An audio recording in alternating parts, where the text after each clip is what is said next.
ஆலய தீப அன்பர்கள் அனைவருக்கும் வணக்கம்.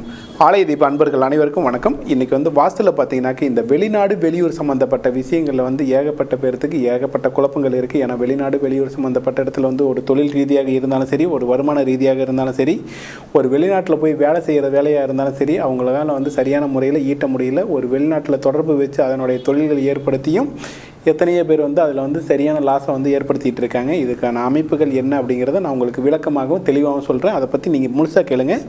நீங்கள் வெளிநாட்டில் தொழில் பண்ணணுமா வேண்டாமா, இல்லை தொழிலை எந்த மாதிரி செய்யணுங்கிறத நீங்களே முடிவு பண்ணிக்கலாங்க. அதாவது நமக்கு வெளிநாடு வெளியூர் சம்மந்தப்பட்ட இடம் அப்படிங்கிறது பார்த்திங்கனாக்கா நம்ம வீட்டில் வடமேற்கு மூலையினுடைய கட்டமைப்புங்க. நீங்கள் அதாவது வெளிநாடு நீங்கள் போய் தான் சம்பாதிக்கணும் பண்ணணும் அப்படிங்கிறதெல்லாம் இல்லைங்க. இன்றைக்கி ஒரு இடத்துல ஒரு இடத்துல பணத்தை கொடுத்துட்டு அந்த பணத்தை ஏமாறுறீங்க அப்படின்னாவே அது வடமேற்கு மூலையினுடைய கட்டமைப்பு சரியாக இல்லாதாங்க. ஏன்னா வருமானம் கட்டாகுது, நம்மளுடைய வருமானம் நஷ்டமாகுது, நம்ம பணத்தினால நம்ம ஏமாற்றம் அடைகிறோம் அப்படின்னாவே நம்ம வீட்டினுடைய வடமேற்கு மூலையினுடைய கட்டமைப்பு தாங்க. இந்த வடமேற்கு கட்டமைப்பு அப்படிங்கிறது இப்போ நீங்கள் ஒரு வர்த்தகத்தில் போடுறோம், ஷேர் மார்க்கெட்டில் பணத்தை போட்டு எத்தனையோ மக்கள் பணத்தை இழந்துட்டு அவங்க மன ரீதியாக ரொம்ப குழப்பங்கள் ஏற்பட்டு விபரீத முடிவுகளை எத்தனையோ மக்கள் எடுக்கிறாங்க. அந்த விபரீத முடிவுகளை எடுக்கக்கூடாது அப்படிங்கிறதுக்காக தான் நான் இந்த பதிவு முக்கியமாக சொல்கிறேன். இதை தனிப்பதிவாக உங்களுக்கு கொடுக்கணும் அப்படின்னு ஆசைப்பட்டதுனால இந்த பதிவு தனியாக கொடுக்குறேங்க. இந்த வடமேற்கு மூலையினுடைய கட்டமைப்பு சரியாக அமைச்சிட்டிங்க அப்படின்னாக்க நீங்கள் வர்த்தகம் சார்ந்த ஷேர் மார்க்கெட்டாக இருந்தாலும் சரி, அல்லது தொழில் சார்ந்த இடமாக இருந்தாலும் சரி, அந்த வடமேற்கு மூலையினுடைய கட்டமைப்பை சரியாக அமைச்சிட்டிங்க அப்படின்னாக்க உங்களுக்கு வருமானம் சீராக வரும். அது தொழில் சார்ந்த இடம், அதாவது வர்த்தகம் சார்ந்த இடம், இது எல்லாமே நம்ம அந்த இடம் தாங்க. அதே மாதிரி ஏன்னா வர்த்தகம்னாக்க நம்ம உள்ளூரில் மட்டும் பண்ண போகிறது இல்லைங்க. வெளிநாடு வெளியூர் எங்கே இருந்தாலும் அந்த ஷேர் மார்க்கெட்டில் இன்வெஸ்ட் பண்ணுவாங்க. அந்த இடம் சரியாக அமைச்சவங்க அவங்களுடைய முன்னேற்றங்கள் நல்லபடியாக மேலே போயிட்டே இருக்கும்.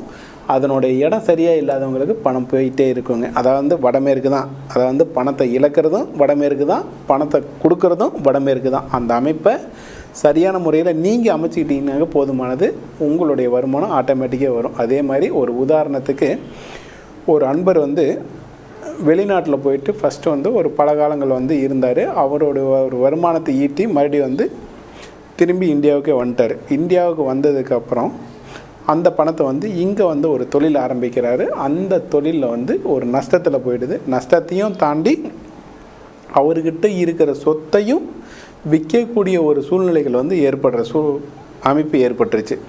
அப்போ அவர் என்ன போய் யோசிக்கிறாரு, நான் எந்த இடத்துலையுமே தப்பு பண்ணலை, நம்ம போய் வருமானத்தை ஈட்டிகிட்டு வந்தோம், அந்த வருமானத்தை கொண்டு இங்கே நம்ம இந்தியாவிலே நம்ம வருமானத்தை பெருக்கணும், நம்ம மக்களுக்கு வாழ்க்கை கொடுக்கணும், நம்ம தொழில் அமைக்கிறனால நம்ம மக்கள் நல்லா இருக்கணும் அப்படிங்கிற எண்ணத்தில் தான் அவர் பண்ணினார். அப்படி பண்ணி அவரோட தொழில் நஷ்டமடையுது அப்படின்னாக்க என்ன காரணம் அப்படின்னா அவர் சிந்திச்சு பார்த்தாரு. அவர் என்ன சிந்திச்சாலுமே அவருடைய விடை கிடைக்கவே இல்லை. அதுக்கப்புறம் என்னை வாஸ்து கூப்பிட்டப்போ நான் சொன்னது என்னென்னா, நீங்கள் வெளிநாட்டு போயிட்டு வந்தீங்களா? ஆமாம் சார் போயிட்டு வந்தோம். இப்போ தொழில் நஷ்டம் அடைஞ்சிருக்கீங்களா? ஆமாம் சார் அடைஞ்சிருக்கோம். இப்போ திரும்ப நீங்கள் வெளிநாடு போகணுன்னு ஆசைப்பட்றீங்களா? ஆமாம் சார். அப்போது இந்த இடத்துல உங்களால் இந்த வருமானம் நீங்கள் எதிர்பார்த்த அளவுக்கு ஈட்ட முடியல, உங்களுக்கு சரிவுகள் கொஞ்சம் ஏற்பட்டிருக்கு, அந்த சரிவை மீட்டெடுக்கிறதுக்காக மீண்டும் வெளிநாடு போகணுன்னு ஆசைப்பட்றீங்க, கரெக்டு தானே அப்படின்னாங்க. ஆமாம் சார் அப்படின்னாங்க. அதுக்கப்புறம் அவங்களுடைய வீட்டினுடைய கட்டமைப்பு ஒரு சிறிய மாற்றம் பண்ணதுக்கப்புறம் அவங்க சொத்தை விற்கலை, அவங்க வெளிநாடு போகக்கூடிய சூழ்நிலை ஏற்பட்டுச்சு. அதுக்கு முன்னாடியே இங்கே பணம் கொடுத்த இடத்துல வராமல் நின்றுட்டு இருந்த ஒரு 80% பணம் அவங்களுக்கு திரும்ப வந்துடுச்சுங்க. அப்போ நம்ம வீட்டினுடைய அமைப்பை ஒவ்வொன்றும், ஏன்னா இது எதனால் ஏற்பட்டுச்சு அப்படின்னு பார்த்தீங்கன்னாக்கா, அவர் வெளிநாடு போனது அவருடைய வீட்டினுடைய கட்டமைப்பில் ஒரு சிறிய மாற்றம் பண்ணார். அந்த மாற்றம் பண்ணும்போது அப்போயே அது ஃபிக்ஸ் ஆகிடுச்சு. இனி இந்த பணத்தை நம்ம தள்ளணும், வெளியில் தான் தள்ளணும் அப்படிங்கிறது அந்த வீடு தான் நிர்ணயம் பண்ணுது, அவர் நிர்ணயம் பண்ணவே கிடையாது. அப்போது ஒரு வீடு தான் ஒரு மனுஷனுடைய வாழ்க்கையை நிர்ணயம் பண்ணுங்கிறத என்னால் ஊர்ஜிதமாக சொல்ல முடியுங்க.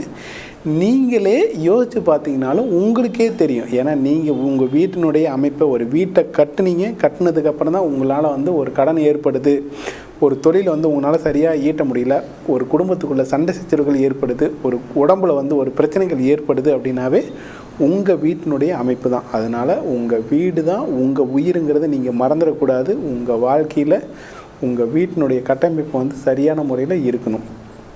அப்போ இந்த வெளிநாடு வெளியூர் போயிட்டு வந்த சிறப்பான அம்சம் என்னன்னு கேட்டிங்கனாக்க, உங்கள் வீட்டில் வடமேற்கு மூலையினுடைய கட்டமைப்பு சரியான முறையில் அமைஞ்சிருச்சு அப்படின்னா, நீங்கள் வெளிநாடு போய் சம்பாதிக்கிறதுக்கான ஒரு புத்தியை வந்து அது ஏற்படுத்தி கொடுக்கும். ரெண்டாவது, நம்ம போய் கஷ்டப்பட்டு இங்கே குடும்பத்தை இழந்து, குழந்தைகளை இருந்து, அப்பா அம்மா இருந்து, சொந்த பந்தங்கள் இருந்து எல்லாத்தையும் விட்டுட்டு நம்ம வந்து வெளிநாட்டில் போய் நம்ம கஷ்டப்பட்டு சம்பாதிக்கிறோம். அந்த பணம் வந்து நமக்கு நிலைச்சு நிற்கணும் அப்படின்னாக்க, நம்ம வீட்டினுடைய வடமேற்கு மூலையினுடைய கட்டமைப்பு வந்து சரியாகவும் சீராகவும் அமையணுங்க. இந்த வடமேற்கு மூலையினுடைய கட்டமைப்பு வந்து சரியாகவும் சீராகவும் அமைஞ்சிருச்சு அப்படின்னாவே உங்களுடைய வருமானங்கள் நல்லபடியாக அமையும். அதை வந்து நீங்கள் சரியான முறையில் வந்து ஒரு முதலீடு செய்வீங்க. அந்த முதலீட்லேயும் வந்து உங்களுக்கு வருமானம் நல்லபடியாக வருங்க. அப்போது இந்த வெளிநாடு வெளியூர் சம்மந்தப்பட்ட இடத்துல இவ்வளவு இருக்கா அப்படின்னாக்கா, உங்கள் ஒரே ஒரு இடம் தாங்க உங்கள் வீட்டினுடைய வடமேற்கு மூலையினுடைய கட்டமைப்பு தான். ஏன் இந்த வெளிநாடு வெளியூர் சம்மந்தப்பட்டதை மட்டும் தனியாக ஒரு வீடியோ கொடுக்குறேன் அப்படின்னாக்கா, அதில் வந்து அத்தனை விஷயங்கள் இருக்குங்க. ஏன்னா உங்களுடைய குழந்தைகள் நல்லபடியாக நல்ல செல்வாக்கோடு இருக்கணும். ஏன்னா நீங்கள் வந்து வெளிநாட்டிலேருந்து சம்பாரித்து அந்த பணம் வேறுபடியாக இங்கே தப்பான முறையில் அது வெளியில் போயிடக்கூடாது. அதுக்காக தான் வந்து இதை தனி ஒரு வீடியோவாக உங்களுக்கு கொடுத்து உங்களுக்கு ஒரு விழிப்புணர்வை ஏற்படுத்தி கொடுக்குங்கிறது என்னோடய எண்ணங்க. உங்களுக்கு வாஸ்துல வந்து இன்னும் எத்தனை குறைகள் இருந்தாலும் சரிங்க, ஒரு தீராத உடல்நலை பிரச்சனைகள் இருந்தாலுமே அந்த பிரச்சனைகளை வந்து உங்களால் ஈஸியாக வந்து உங்கள் வீட்டினுடைய கட்டமைப்பை சரியாக அமைச்சிங்கனாவே போதுமானது. ஏன்னா இன்றைக்கி வந்து முதுகுத்தண்டு பிரச்சனைங்கிறது வந்து ஏகப்பட்ட பேர்த்துக்கு வந்து இன்றைக்கி இருக்குங்க. ஏன்னா இந்த பேக் பெயின் அப்படிங்கிறது இன்றைக்கி வந்து ஒரு 50% மக்களுக்கு இருக்குது. ஏன்னா வந்து ட்ராவலிங் வந்து அதிகமாக பண்ண வேண்டிய சூழ்நிலைகள் இன்றைக்கி வந்து மக்கள் தொகை பெருக்கத்தினால வந்து அவங்க வந்து அதிகமாக ட்ராவல் பண்ண வேண்டியிருக்கு. அவங்க தொழிலில் வந்து அதிக நேரத்தை வந்து செலவழிக்க வேண்டிய சூழ்நிலைகள் ஏற்படுது. அப்படி செலவழிக்கும் போது அவங்களுக்கு வந்து இந்த முதுகுத்தண்டு பிரச்சனைகள் ஏற்படுது. இந்த முதுகுத்தண்டு பிரச்சனைகள் ஏற்படுது அப்படின்னாவே அவங்களுக்கு என்ன அப்படின்னு பார்த்தீங்கன்னாக்க, மேற்கு பக்கங்க, உங்கள் வீட்டில் இருக்கிற மேற்கு பக்கம்தான் ரொம்ப முக்கியமான பகுதி. ஏன்னா மேற்கு பக்கங்கிறது வந்து நம்மளுடைய முதுகுத்தண்டுங்க. அந்த முதுகுத்தண்டு பிரச்சனை வருது அப்படின்னாவே உங்கள் வீட்டினுடைய வடமேற்கு தென்மேற்கு ரெண்டுக்கும் இடையில் இருக்கிற மேற்கு பகுதியினுடைய கட்டமைப்புகள் வந்து ஏதாவது ஒரு மாற்றம் நடந்திருக்கும்.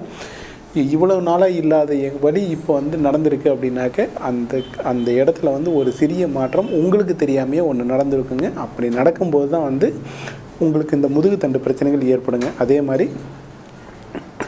இந்த தோள்பட்டை சம்மந்தப்பட்ட இடத்துல வலிகள் ஏற்படுது, அல்லது இந்த ஜாயிண்ட் சம்மந்தப்பட்ட இடத்துல வந்து ஒரு வலிகள் ஏற்படுது அப்படின்னாக்க, உங்கள் வீட்டில் எந்த இடத்துலையாவது வந்து ஒரு விரிசல்கள் இருக்கான்னு பாருங்கள். அந்த விரிசல்கள் வந்து இருக்கும்போது தான் வந்து உங்களுக்கு அதுக்கான சூழ்நிலையை வந்து ஏற்படுத்தி கொடுக்குங்க. அந்த சூழ்நிலையை வந்து நீங்கள் சரியாக அமைச்சிட்டிங்க அப்படின்னாக்க, உங்களுக்கு அந்த நோய் நொடி பிரச்சனைகள் இருந்து உங்களால் வந்து மீண்டும் வெளியில் வந்துட முடியும். ஒரு வெளிநாடு வெளியூர் சம்மந்தப்பட்ட பிரச்சனைகளில் வடமேற்கு பகுதியினுடைய கட்டமைப்பு வந்து சரியாக அமையணுங்க. அதை வந்து எப்பயுமே மனசில் நீங்கள் ரொம்ப முக்கியமாக வச்சுக்கணும். ஏன்னா மனசினர்களை நாம் இருக்கிறது கொஞ்சம் காலம்தான் இருக்கிறோம். நம்ம அந்த இருக்கிற காலங்களில் வந்து சந்தோஷமாக இருக்கணும், சிறப்பாக இருக்கணும். நம்ம குழந்தைகளோடும் நம்ம சொந்த பந்தங்களோடும் வாழ்க்கையில் வந்து நிம்மதியான ஒரு வழியில் இருக்கணும் அப்படிங்கிறத நம்மளுடைய அத்தனை பேர்த்தினுடைய எண்ணங்களும். அதை வந்து சிறப்பாகவும் அமையணும் அப்படின்னாக்க உங்கள் வீட்டினுடைய கட்டமைப்பு சரியான முறையில் அமையணுங்க.